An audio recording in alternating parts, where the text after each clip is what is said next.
Today's video is sponsored by Skillshare. Hi, Deidre here from Our Upcycled Life, and welcome to my channel. In this video, I'm going to show you 6 easy, affordable DIYs for creating primitive Easter decorations on a budget. From rustic eggs to bunny-themed decor, these projects are perfect for adding some vintage farmhouse charm to your home. So these projects require minimal supplies and are easy to follow. So we got lots of work. Let's bring some primitive charm to our Easter decor. Our first Easter project are these really adorable paper carrots, and they're so easy to put together. This is just a piece of computer paper, and I'm making it into a square, and then I'm going to paint it with some of my orange acrylic paint. Get sloppy, I'm just going to paint that whole piece of paper.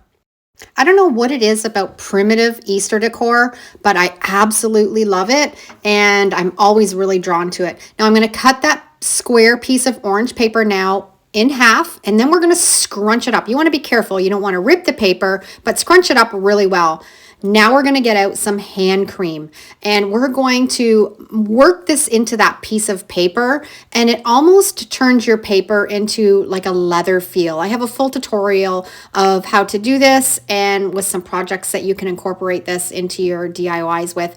I'll put that link down below in the description. You just have to be really careful in the beginning of this process that you don't rip your paper. Now we've got that hand cream all incorporated into that paper. I just got out my stamps and some ink, and I'm just stamping on this orange piece of paper anywhere. It just has to look grubby and kind of primitive. Now I've got some dollar store twine, and I'm wrapping it around my fingers 6 times. And this is going to be the top of our carrot. I'm going to take another piece of twine and tie it at the base, and then cut the top portion of the twine and unravel it, and it will be ready to put in the top of our carrot. Once I have it all unraveled, I'm taking my comb and I'm brushing it out so it's a little bit more fluffy, and I'm not going to throw all those little bits and pieces out because that's going to turn into stuffing for our carrot. Now we're going to fold that so the points come together, and we're going to get our hot glue gun and we're going to glue this together. I find the hot glue gun works the best for this project because you want it to dry really quickly and hold quickly. And then we're just going to fold it up, and we're going to have a cone shape. Now I have all kinds of this Easter plastic stuffing left over. I'm going to put that in the bottom, and then once I have it almost full, remember that little bit that was left over from when we combed it out. I'm going to stick that in the top, and then put our little tassel in there, and then just secure it all together with another piece of twine, tie a knot in it, and then we're going to trim the top edges off. And we have created a really affordable, cute Easter primitive decor from a piece of paper, some twine, and some acrylic paint.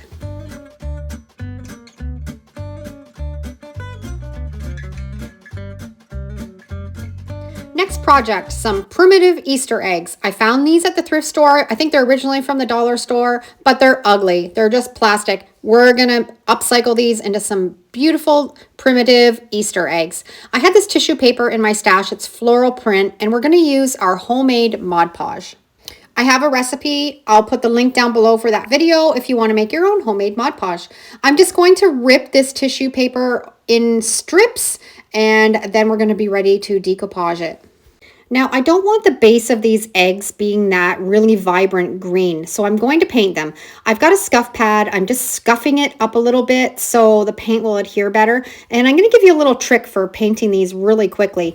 Now, you could just spray paint these, or you could paint them by hand, but it's really messy and it takes a long time. This is just a fast way. It's not perfect, but it's going to work great for this project. Just putting it in a glass jar with a little bit of water, a little bit of acrylic paint, throwing the egg in it and shaking it, and it's covering that whole egg. And then I'm going to put it in a plastic container and use my heat gun and just shake the container, dry that egg, and that acrylic paint is going to stick on the egg. Now, it's not going to be permanent, but we're going to decoupage over top of it, and it will work for that.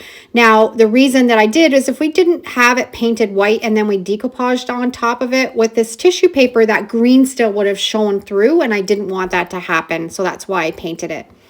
Now I'm just going to have fun here, and I'm going to use those strips of tissue paper and decoupage these eggs.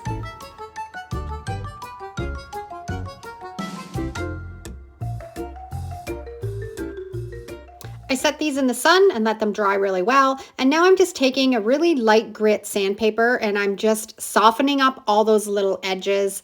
And then I'm going to use a little bit of ink and just dab on a little bit of that distressed look, giving it that primitive Easter decor feel, and they're going to be ready to display.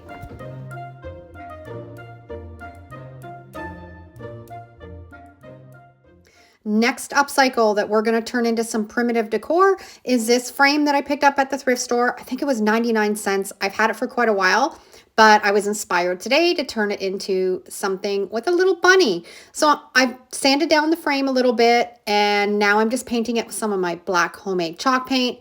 Let that dry. Now I've got a little bit of dirt, and I'm going to rub this in after this black paint has dried. I'm going to rub that dirt into the paint. It just kind of gives it that grubby feel, that old antique primitive feel. And once I've done all of that, I'm going to clean up my mess, and then I'm going to go back in with my sandpaper and sand all in those little corners and areas where it would have naturally aged. Now, I still thought it needed just a little bit more. So in a video not that long ago, I did some DIY rub and buff, and this is really fun. It just kind of gives a nice shimmer to your projects. It's a really easy recipe to whip together. I'll put the link down below in the description for that. I'm just adding a little bit of it here and there on the frame, and it finished it off really nice. Now we're going to coffee stain a piece of paper. This is a really easy way to coffee stain paper if you need a piece really quick. I have some hot water and some instant coffee in a little squirt bottle. Mix it up really well, spray it on your piece of paper, and then once it's completely dry, I like to press it with an iron because we're going to put this to our printer and we want it nice and flat.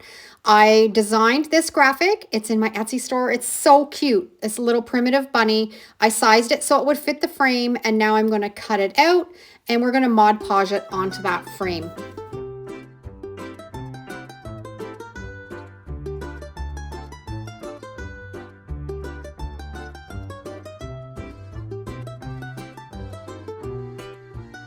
I set it aside, let it dry completely, and now we're going to put on a top coat.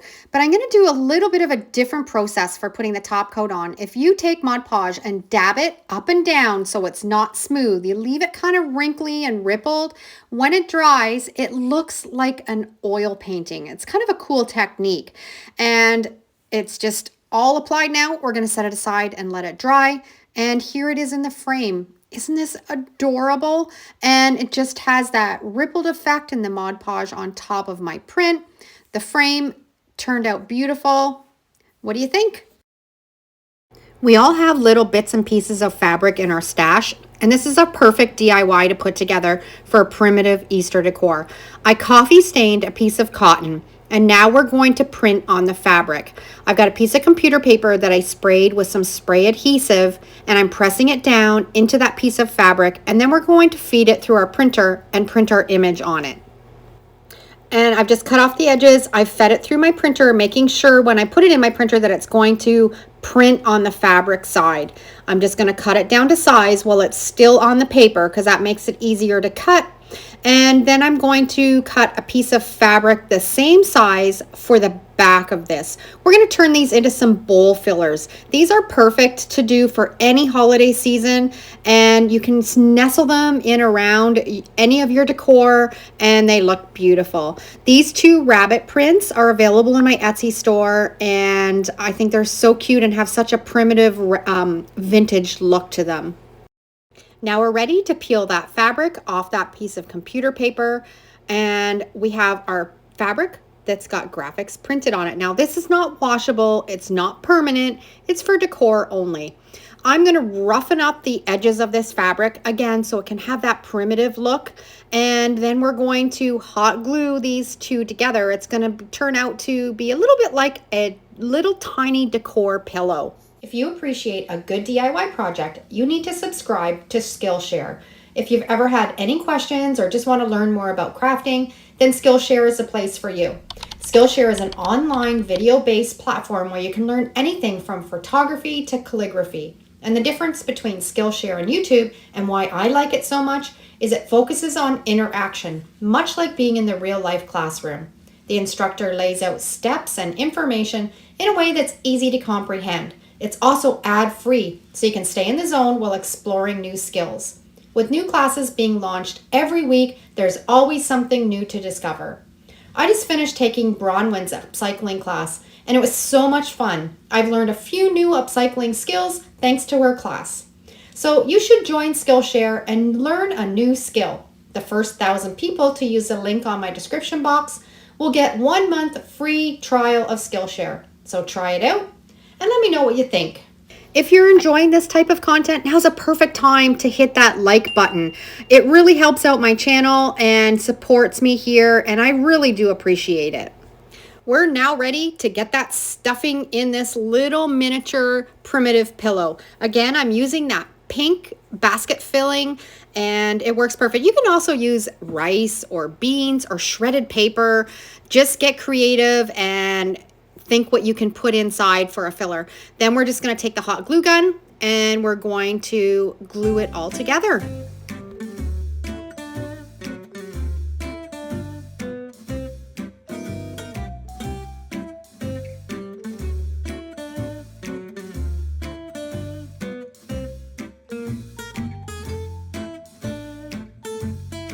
And who doesn't love primitive bunnies? These are adorable on the coffee stained fabric. It looks fantastic. Simple, easy, primitive DIY for Easter. Okay, I think I've left my favorite for last. This is just a glass jar that I saved out of the recycling bin. I haven't worried about cleaning the label off any because this is going to be turning into a primitive jar. I sprayed it with a light coating of some black spray paint, and then once it was dry, I'm going in now with my black chalk paint and I'm just dabbing it all over the lid and the jar. There is a little bit of a technique to painting glass, and I have a full tutorial for that. I'll put that link down below in the description.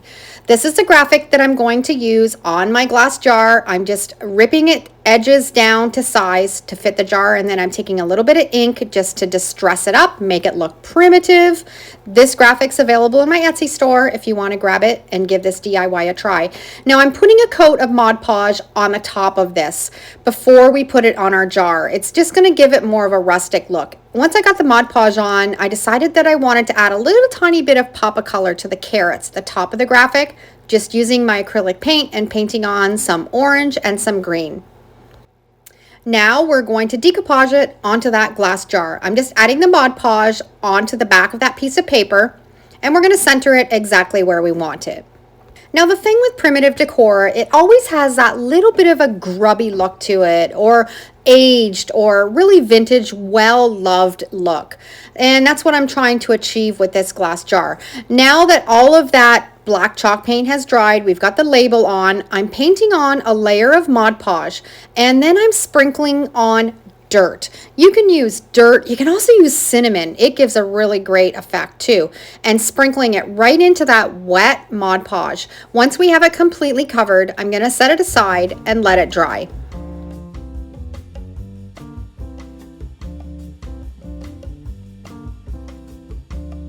Once it was dry, I wiped off all the little bits of dirt that were loose, and then I'm sponging on the top coat of Mod Podge to seal it all up. Now let's really finish this off primitive style. I've got this coffee stained cheesecloth. We're going to cut out a piece a little bit bigger than the lid. We're going to drape it over top of that lid, tie it on with some twine, and we've taken a glass jar from the recycling bin and upcycled it into a beautiful piece of Easter home decor. So if you have any glass jars or bottles in your stash waiting to be upcycled, this is a fantastic project to try.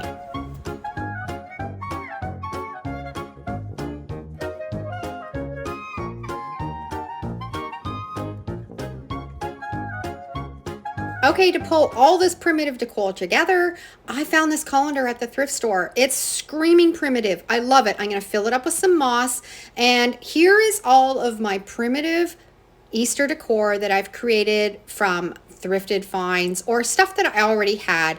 Really affordable, really easy with simple ingredients.